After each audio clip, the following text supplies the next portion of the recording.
दोस्तों, हमारे चैनल को सब्सक्राइब करने के लिए आपका तहे दिल से शुक्रिया। आज की कहानी अहिल्या की कथा। प्रातःकाल जब राम और लक्ष्मण ऋषि विश्वामित्र के साथ मिथिलापुर के उपवन आदि देखने के लिए निकले तो उन्होंने एक उपवन में एक निर्जन स्थान देखा।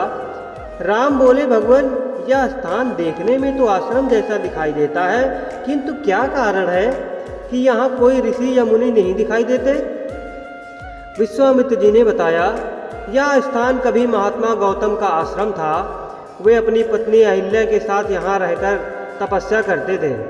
एक दिन जब गौतम ऋषि आश्रम के बाहर गए हुए थे तो उनकी अनुपस्थिति में इंद्र ने गौतम के वेश में आकर अहिल्या से प्रणय याचना की। यद्यपि अहिल्या ने इंद्र को पहचान लिया था तो भी यह विचार करके कि मैं इतनी सुंदर हूँ कि देवराज इंद्र स्वयं मुझसे प्रणय की याचना कर रहे हैं, अपनी स्वीकृति दे दी। जब इंद्र अपने लोग लौट रहे थे तभी अपने आश्रम को वापस आते हुए गौतम ऋषि की दृष्टि इंद्र पर पड़ी, जो उन्हीं का वेश धारण किए हुए था।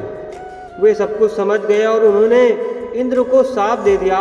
इसके बाद उन्होंने अपनी पत्नी को शाप दिया कि रे दुराचारी, तू हजारों वर्ष तक केवल हवा पीकर कष्ट उठाती हुई यहाँ राख में पड़ी रहे। जब राम इस वन में प्रवेश करेंगे तभी उनकी कृपा से तेरा उद्धार होगा, तभी तू अपना शरीर स्वयं धारण करके मेरे पास वापस आ सकेगी। यह कहकर गौतम ऋषि इस आश्रम को छोड़कर हिमालय पर्वत पर जाकर तपस्या करने लगे। इसलिए हे राम, अब तुम आश्रम के अंदर जाकर अहिल्या का उद्धार करो। विश्वामित्र जी की बात सुनकर वे दोनों भाई आश्रम के भीतर प्रविष्ट हुए।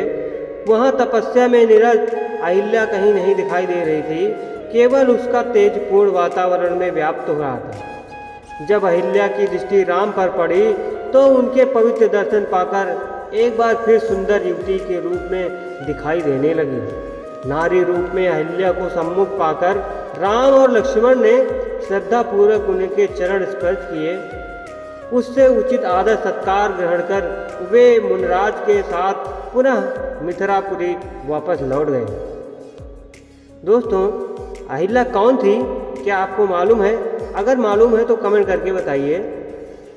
वीडियो अच्छी लगी हो तो लाइक कीजिए, शेयर कीजिए और ऐसी रोचक जानकारियों के लिए हमारे चैनल को सब्सक्राइब करके बेल आइकन को दबाइए। धन्यवाद।